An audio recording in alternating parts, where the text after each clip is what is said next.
What happens when a beloved soul singer sits down for what should be a routine morning interview and finds himself facing one of the most disrespectful hosts in daytime television?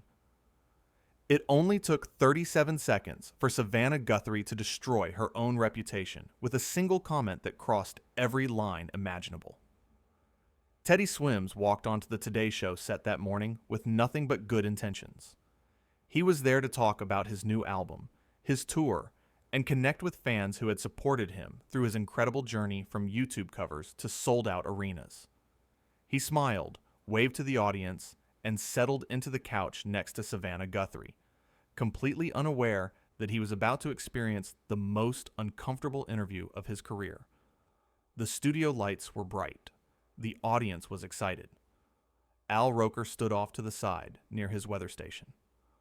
Hoda Kotb sat in her usual spot next to Savannah. Everything seemed normal. Everything seemed fine. But from the very first question, something felt off. "So, Teddy," Savannah began, her voice dripping with something that did not sound like warmth. "You have had quite the rise to fame, from singing in your bedroom to actually performing on real stages. That must feel validating for you." Teddy's smile faltered just slightly. The way she said real stages carried a weight that felt intentional. Like his YouTube performances somehow did not count. Like the millions of people who discovered him online were not real fans. "Well, I am grateful for every step of the journey," Teddy replied, keeping his composure. "My YouTube fans are the reason I am here. They are as real as it gets." Savannah leaned back in her chair, exchanging a quick glance with Hoda that Teddy caught out of the corner of his eye. It was the kind of look that said she had more ammunition loaded and ready to fire. Right, Savannah said, waving her hand dismissively. "But surely you understand that there is a difference between internet fame and actual traditional success. I mean, anyone can post videos online. Not everyone can do what you are doing now." The audience shifted uncomfortably. Al Roker looked down at his notes. Hoda cleared her throat softly. Teddy sat up a little straighter. "I think the platform does not matter as much as the connection with people," Teddy said, his voice still calm but firmer now. "Whether it is online or in person, music is about reaching people where they are." Sure, Savannah interrupted, not even letting him finish his thought completely. "But let us talk about your image for a second. You have got the tattoos, the beard, the whole edgy thing going on.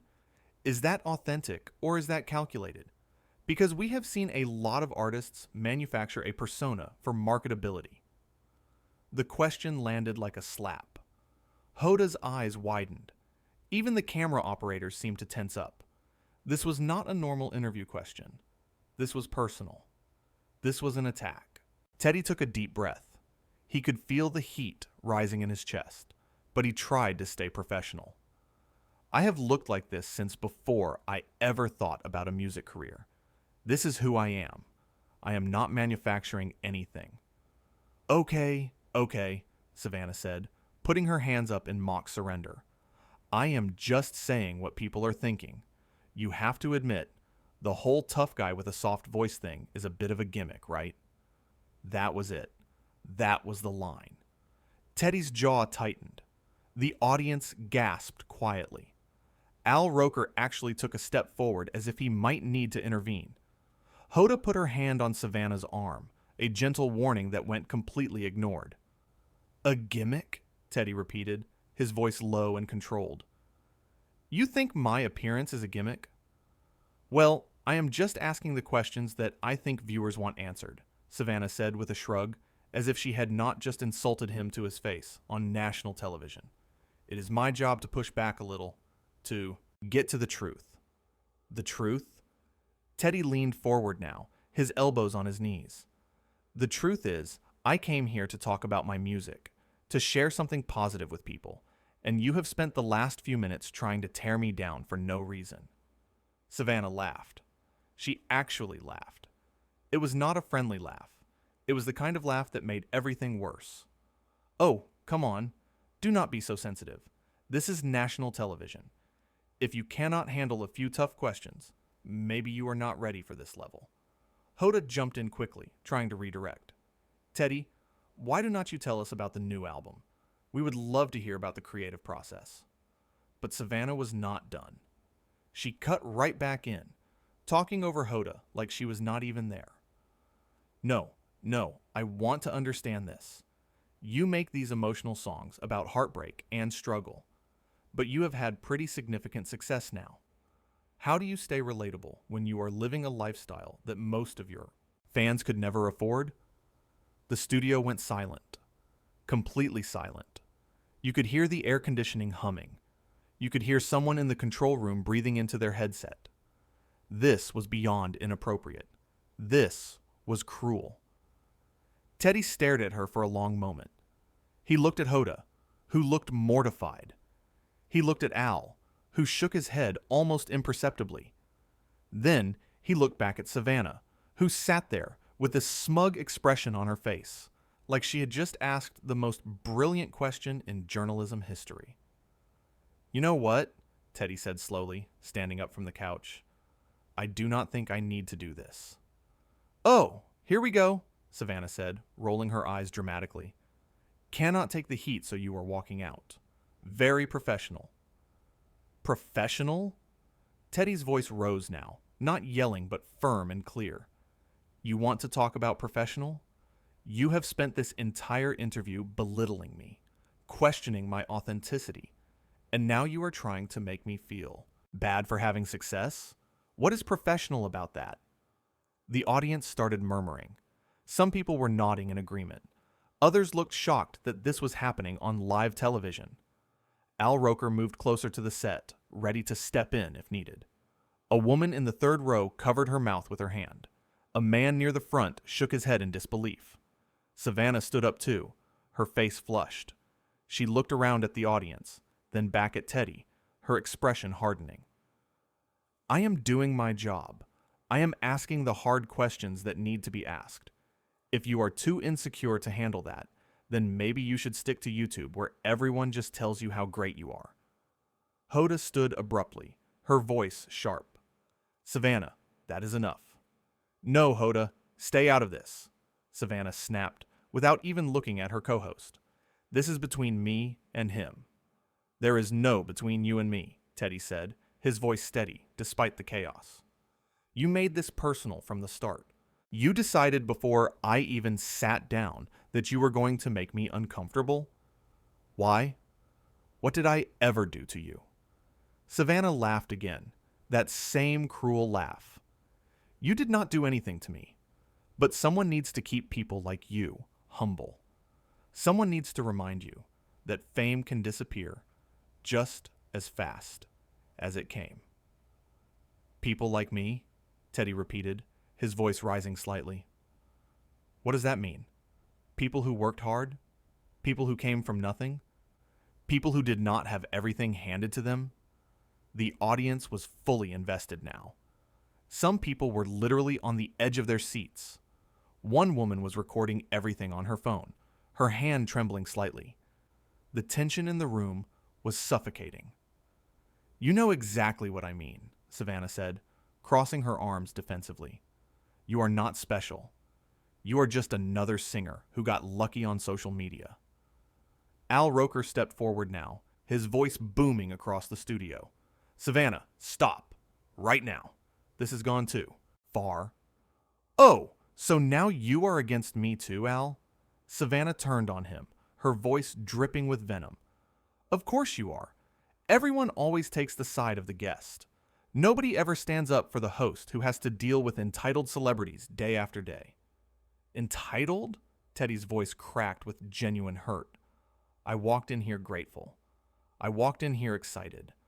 I walked in here wanting to share something positive, and you turned it into this. That was it. The final straw. The moment that would define this entire disaster.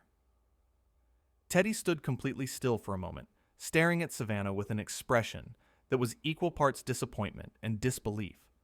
The studio audience was so quiet you could hear the air conditioning vents humming overhead. Someone in the control room dropped something, and the clatter echoed through everyone's headsets. You know what your problem is? Teddy said quietly, his voice low but crystal clear in the tense silence. Your problem is that you have forgotten what it feels like to be on the other side. You have been sitting in that chair so long, being told how important you are, that you forgot what it is like to be the person hoping for a kind word, hoping for a fair chance. Savannah opened her mouth to respond, but Teddy held up his hand. No, you have talked enough. You have said more than enough. Now it is my turn. He looked out at the audience, then at the cameras, then back at Savannah.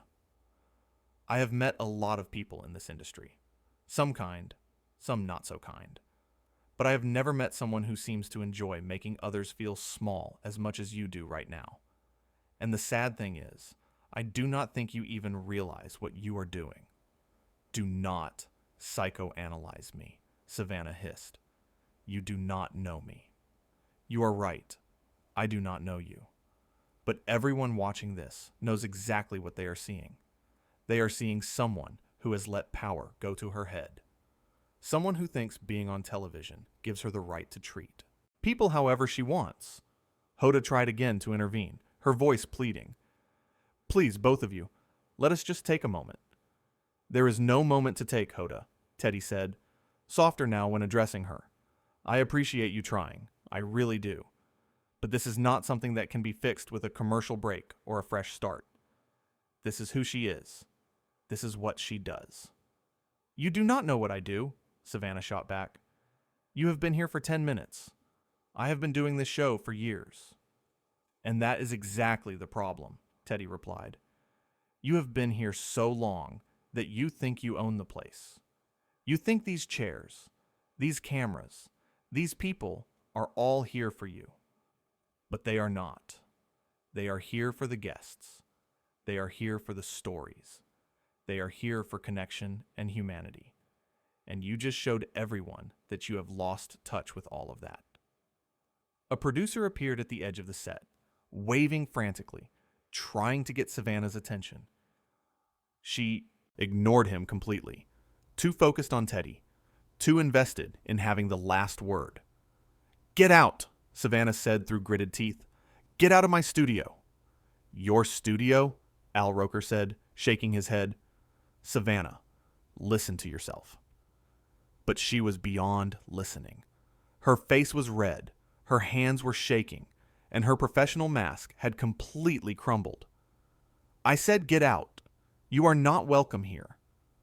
Teddy pointed his finger, not aggressively, but definitively. You do not get to talk to me like that. You do not get to sit there, in your comfortable chair, and judge me when you do not know anything about my life, my journey, or what I have been through. I came here as a guest, with respect, and you have shown me nothing but contempt from the moment I sat down. Hoda stood up now too, putting herself slightly between them. Okay, let us all just take a breath here. Teddy, please, we can start over. But Teddy was already unhooking his microphone. His hands were shaking slightly, not from fear, but from anger and adrenaline. No, Hoda, I appreciate you trying to help, but I am not going to sit here and be disrespected. I have spent years building my career, connecting with people through music, being vulnerable and honest. I do not need to prove anything to someone who clearly decided who I was before I even walked in here. Savannah crossed her arms. So you are just going to run away? That is your solution? Walk out when things get difficult? Difficult? Teddy turned back to face her, microphone still in hand. This is not difficult. Difficult is working 3 jobs while trying to make music. Difficult is putting yourself out there when nobody knows your name. Difficult is believing in yourself when everyone else tells you to give up. This is just sad. How dare you call me sad? Savannah sputtered. I am not calling you sad. I am calling this situation sad. The fact that you have this incredible platform, this opportunity to lift people up, and you choose to tear them down instead. That is what is sad. A cameraman stepped back, bumping into his equipment. The boom operator lowered his mic, not wanting to miss a single word. Every person in that studio knew they were witnessing something that would be talked about for years. "I lift people up all the time," Savannah protested. "You just could not handle honest questions." "Honest questions?" Teddy laughed, but there was no humor in it. Is it an honest question to call someone's appearance a gimmick? Is it honest to suggest that their success is not real? Is it honest to belittle their journey before you even know what that journey was? Savannah had no answer. She stood there, mouth opening and closing, searching for words that would not come. "That is what I thought," Teddy said quietly. He set the microphone down on the couch, the thud echoing through the studio speakers like a gavel coming down. "You are making a huge mistake," Savannah called out as he started to walk away. "Nobody walks out on the Today Show. Nobody." Teddy stopped, but did not turn around. "Then I guess I am the first. And something tells me I will not be the last if this is how you treat people." Is that a threat? Now he turned, and the look on his face was not angry anymore. It was disappointed. It was the look of someone who had expected better and been let down. "No, Savannah, that is not a threat. That is just the truth. People are watching. People are paying attention, and they are not going to forget how you made me feel today." "I am not running away," Teddy shot back. "I am walking away from a toxic situation. There is a difference. I do not owe you my time or my energy when all you want to do is make me feel small." Al Roker finally spoke up, his deep voice cutting through the tension. "Savannah, maybe we should take a commercial break." "No," Savannah snapped, turning on Al now. "We are not taking a break. This is good television. This is real." "This is not real," Teddy said, his voice breaking slightly with emotion. "This is you trying to create drama for ratings.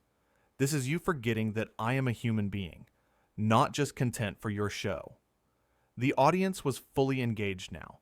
Some people were filming on their phones. Others were whispering to each other. The energy in the studio had completely shifted. What started as a morning talk show had turned into something else entirely.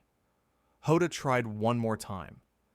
"Teddy, please. Savannah, apologize. Let us fix this." But Savannah was too far gone, too committed to her position. Apologize? For what? For asking questions? For doing my job? I will not apologize for that. Teddy shook his head, a sad smile crossing his face. "You really do not get it, do you? This is not about asking questions. This is about basic respect. This is about treating your guests like human beings instead of punching bags." He dropped his microphone on the couch.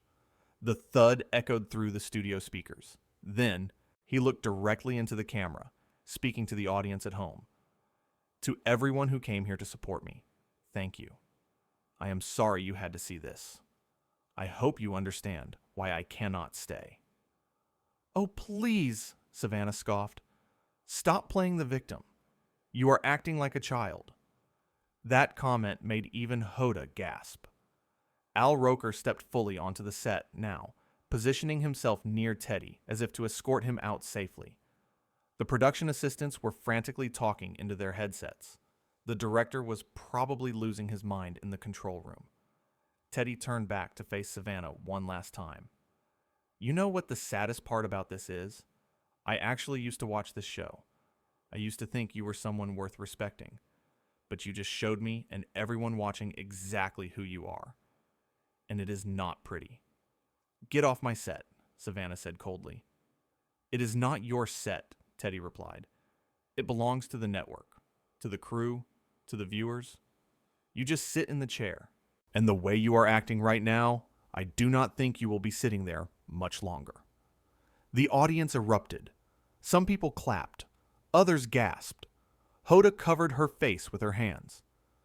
Al Roker put his hand on Teddy's shoulder, a gesture of support and solidarity. Savannah's face turned bright red. "How dare you come on this show and threaten me?" "That was not a threat," Teddy said calmly. "That was an observation. People see through this kind of behavior. They see through you. He started walking toward the exit. The cameras followed him. Al walked with him, a protective presence. Hoda stayed on the set, looking like she wanted to disappear into the floor. Savannah was not done. She could not let him have the last word. You will regret this.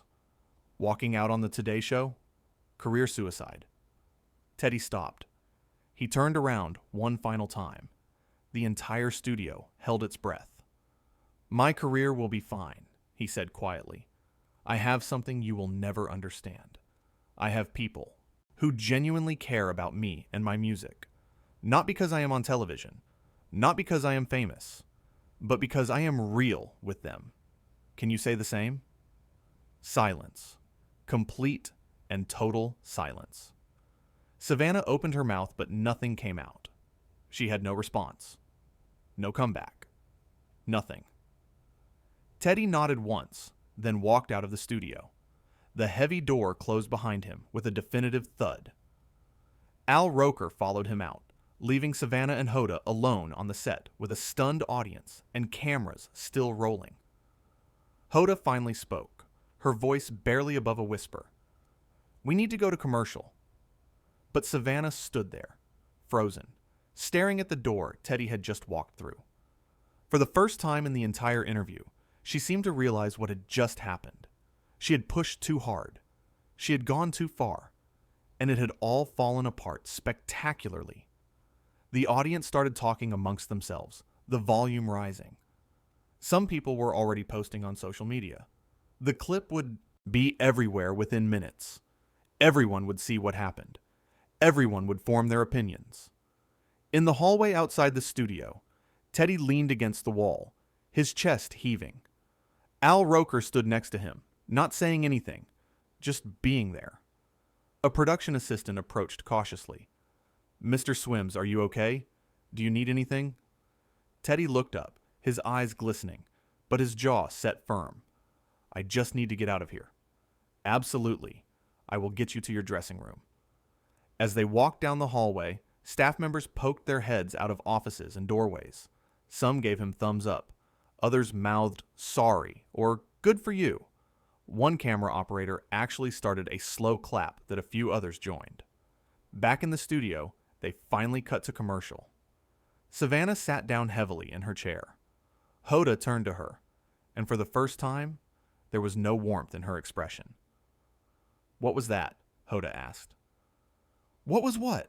Savannah replied defensively. I was asking questions. Those were not questions. That was an ambush. That was cruel. I was doing my job. No, Hoda said firmly. You were showing off. You were trying to prove something. And you just humiliated a genuinely good person on live television. Savannah stood up abruptly. I do not have to listen to this. Yes, you do, Hoda said, standing too, because that man did not deserve any of that. He came here to share his music, to be kind, and you tore him apart for no reason. He was too sensitive. He was human, and you forgot that. A producer rushed onto the set, tablet in hand, face pale. It is already trending. #1 on every platform. The clips are everywhere. Savannah grabbed the tablet and scrolled through the comments. Her face fell as she read. Every single comment was defending Teddy. Every single comment was criticizing her. People were calling for her to be fired. People were praising Teddy for standing up for himself. People were sharing their own stories of being disrespected by people in power. This is not fair, Savannah whispered. Not fair? The producer stared at her in disbelief. You attacked that man on live television. What did you think was going to happen? In his dressing room, Teddy was packing his things. His hands had stopped shaking. His breathing had returned to normal. His phone was blowing up with messages of support from friends, family, other artists, and fans who had already seen the clips. There was a knock on the door. Come in, Teddy called. Al Roker stepped inside, closing the door behind him. I just wanted to check on you before you left. I am okay, Teddy said, managing a small smile. Thank you for having my back out there. Of course, what she did was wrong. Completely wrong. I have been doing this for decades, and I have never seen a host treat a guest that way. Why do you think she did it? Al sighed, sitting down in the chair across from Teddy. Honestly, I think she forgot. What this job is really about. It is not about making yourself look smart or tough. It is about connecting with people, making them feel welcome, helping them share their story. She lost sight of that. Do you think she will face any consequences? After what I just saw online? Absolutely. But that is not your concern. You did the right thing walking out. You stood up for yourself with dignity. That is what people will remember. Teddy zipped up his bag and slung it over his shoulder. I really did just want to talk about my music. I know you did. And you will get plenty of chances to do that. Trust me, after today, everyone is going to want to talk to you. The difference is they will treat you with the respect you deserve. They shook hands, and Al walked him out through the back exit where his car was waiting. As Teddy climbed into the back seat, he looked back at the building one last time. Inside, Savannah sat in her dressing room, alone. Her phone was face down on the table. She could not bear to look at it anymore. Every notification was another person telling her she had messed up. Every alert was another publication writing about the incident. Hoda had not come to check on her. Al had not come to check on her. Even the producers seemed to be avoiding her. She had never felt more isolated in her entire career. There was a soft knock on her door. "Come in," she said quietly. A young production assistant entered, looking nervous. "They need you back on set in 5 minutes." "For what?" "The rest of the show. You still have 2 more hours." Savannah looked at herself in the mirror. Her makeup was perfect. Her hair was perfect. But something in her eyes had changed. She looked tired. She looked defeated. "Tell them I will be right there." The assistant left, and Savannah stood up slowly. She had to go back out there and finish the show. She had to sit in that chair and pretend like nothing had happened. She had to smile and laugh and interview other guests, like she had not just destroyed her reputation in a matter of minutes. But as she walked back toward the studio, she could hear the whispers. She could feel the stares. She knew that everything had changed. The respect she thought she had earned over the years felt fragile now, like it could shatter completely at any moment. When she stepped back onto the set, the audience was different. They were not smiling at her the way they used to. They were not excited to see her. They were watching her with suspicious eyes, wondering if she would do to the next guest what she did to Teddy. Hoda barely looked at her as she sat down. The coldness between them was palpable. Al Roker stayed at his weather station, keeping his distance. Even the crew seemed tense, moving around the set with unusual caution. The stage manager counted down. Back in 5, 4, 3, 2. Savannah plastered on her professional smile. "Welcome back. Up next, we have a cooking segment with a celebrity chef who is going to show us how to make the perfect pasta dish." But her voice sounded hollow. Her enthusiasm sounded forced, and everyone watching could tell. The magic was gone. The connection was broken. The damage was done. Meanwhile, Teddy's car pulled away from the building. He looked out the window at the city passing by, processing everything that had just happened. His phone buzzed with another message. This time it was from a fellow artist. "Just saw what happened. You handled that with so much class. Proud of you." Teddy smiled, a real smile this time. He had walked away from something toxic. He had stood up for himself. He had refused to let someone diminish him just because they had a platform and a microphone. And somehow, even though the morning had started terribly, he felt lighter now. He felt free. He felt like himself again. The car drove on through the busy streets, taking him away from the studio, away from the drama, away from someone who had forgotten that kindness matters more than ratings. that respect matters more than viral moments, that treating people with dignity is not optional. It is essential. Teddy looked down at his phone one more time. Hundreds of messages, thousands of comments, millions of people watching, sharing, discussing what had happened.